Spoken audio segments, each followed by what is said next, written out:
Takes. Hey guys, and welcome to another episode of Two Takes. I'm Chad Riedlinger. And I'm Howard Vernick. Back to talk to you guys about everything real estate and mortgage. All right, so first topic we have today. Borrowers want a more digital mortgage experience, but still prefer to close in person. So what basically it was is borrowers want a more digital experience, but not that much more digital. And the survey conducted said that 81% of consumers still reported they'd rather do closings in person. Howard, what do you think? Well, first of all, the study was done over the last 24 months. And in the digital world, 24 months is a long time. Right. I think right now we're just starting to get good at it. On the other hand, I do believe that, when people go to closing, they want to have somebody there who has experience, who's been there and done that. It's kind of like if you go to a lawyer. You don't want to go to court by yourself. You want to go with a lawyer, Right. Not because they're so smart, but because they have the experience. Yeah, and I think, look, buying a home is still a really big deal. And so the study went on to say that 47% of people were still anxious about the closing, and 43% they were nervous. So, I think at the end of the day, look, it's a big deal when you're buying a home and you're getting a mortgage and borrowing hundreds of thousands of dollars. So I think it's smart that they do want to go and still have that transaction in person. But 70% of consumers did say that they would like a more digital process. So basically, there's what I'm getting at. Let's just make the closing easier. Let's just make it a little bit more simple when they get there, not have to sign, 15,000 documents. And I know that's what we're looking at doing here is doing like a partial e-close. So we are just beginning the e-closing process. We've just done a few test cases. And what we're going to do is take the documents that are truly disclosures, that don't need a notary, that aren't filled with numbers, that are just talking about the experience Right. itself, and letting them sign that at home. We'll have somebody there if they have any questions, and they don't have to sign every document. They can come in and ask questions about documents at the closing. And then things like the mortgage and note and anything that has to be notarized, which is like 5 or 6 documents, we're going to have them do that at closing, and it'll just improve the whole experience. I think that's the perfect mix. They get there, they sign just a few documents, 15 minutes, you're in and out, but they still get a chance to ask those questions in person if they like to.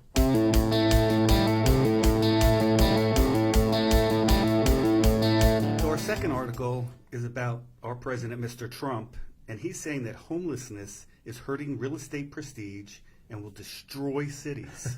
Like the conviction. The homelessness in our cities is under our biggest highways, our best streets, and best entrances to buildings. And it's just making it that people don't want to be there, and people from other countries are like not coming to our cities, Right. Because they're afraid to run into these homeless people. Well, I can personally say I have experienced this live and in person. So, we traveled to New York quite a bit, and obviously there's a large amount of homeless in New York City. And then this past summer we went to California. We flew into San Francisco, and it's pretty bad. I mean, it's so I can understand where he's coming from. Of if you're paying $1.5 million or $2 million to for an apartment, and you can't get into your front door of your building because there's 5 homeless people with a tent pitched, I can understand what he's Right. what he's trying to say, but I don't really know what the solution is for all this. Well, that's the question: is what's the answer? Do you kick them out of the cities? Do you build housing for them? I know I was just in South Africa, and they are actually building houses for the people who are indigent, so they have a place to live, so they're not in the streets.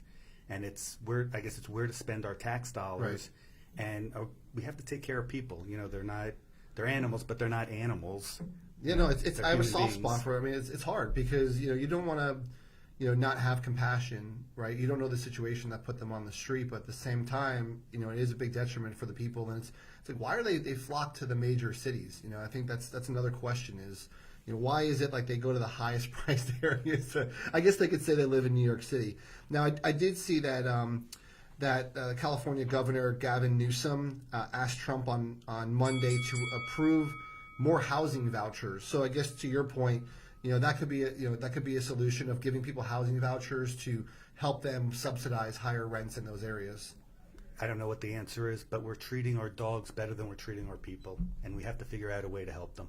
And for some reason, I think the answer is going to be more of our tax dollars. It's always our answer, right? Somehow. Yeah, we'll pay for it.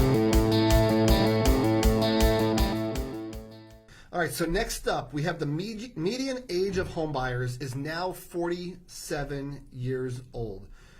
So how did we get here? So the other thing that the article stated was that the average age of a home buyer in 1981 was 31. So now we're up 16 years in just a few short years. So what do you think is contributing to this? Well, people are talking like student loans are the big culprit. I call it baloney on that. Yeah. Do we have programs that you can use the income-based payments on a student loan where you pay zero and count zero toward their qualification? If you get government jobs, you'll have that zero payment, and in 10 years, they'll forgive the debt. So I don't think that's it at all. I think that it's us parents are the problem, that we are just making it too comfortable for our kids to stay home. They're not miserable there. They're happy to be there. And the parents, I think, are happy too. They like to have their kids around. Yeah. So I don't think it's a problem. I just think that it's a delayed effect on our housing. And I could see that being the case where, look, it's nice to have the kids back in the house, and especially when they're a little bit more independent. I agree with the situation on the student loans as far as I don't think it's the student loan debt that's the problem. I think it's the fact that they have student loan monthly payments that's slowing them down to saving for the down payment. So I think that, and I also think it's a lack of education of them not knowing that there's down payment assistance programs out there for them, or that there's loans that only require 3% down. Things that are a little bit more affordable. I still think that goes hand in hand with people thinking they need 10 or 20% down to buy a home, and now they're saddled with these student loans and they don't know what to do. yeah, but they can get zero payments on an income-based repayment program. So we need to educate them. It doesn't have to affect them at all. I think it's just that they're comfortable at home. They want to live in hot areas that they can't afford, and they should just, if they're happy at home and the parents are happy, it's not a problem. Yep. But if they're not happy, they have to lower what they're looking for and go into areas that they can afford. And I also know that a big push right now is the younger generation. They'd rather spend their money on experiences, and they're less worried about the material stuff. And so I know that's like that. The whole minimalist movement is a big thing amongst younger demographic. That could be.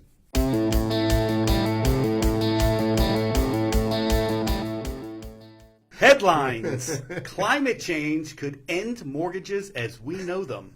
This is good. Now, most of us, the climate changes by a degree or two. We don't really care so much. But what's happening is in the Antarctic, the ice is melting, and the water is flowing down to our countries, and that's raising the water levels. So places where there's flood areas, where there's very low housing, Right. areas where there's very low lying areas, they flood, and now they're becoming areas that you can't even build in. In California, they have 50,000 homeowners that can't get insurance from the wildfires. Yeah.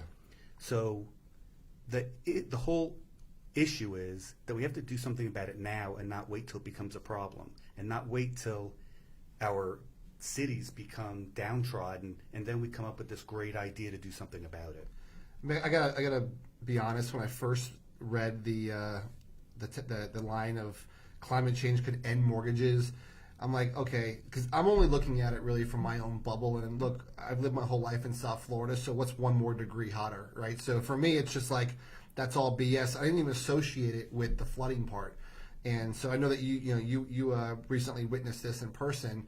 And so I was just like, look, you can still get a mortgage if it's 104 degrees in your area. It's not a problem. But yeah, I guess the whole climate change and the ice melting is a real thing. It's just I was literally in Iceland. I watched it happen. We're on a glacier and you see giant bolt icebergs falling down. And then we're on a beach and they're just flying by us, one after the other. So it's definitely a real thing.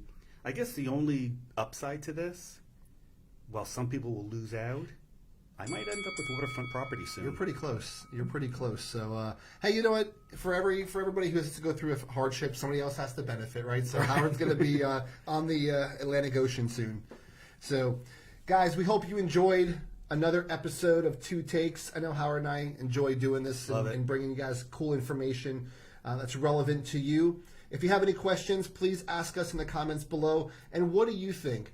Do you think climate change is going to end mortgages as we know it. We'd love to hear your thoughts on that. Until next time, I'm Chad Riedlinger. And I'm Howard Vernick, and we want to thank you for joining us. Have a great day. Bye-bye. Let's go!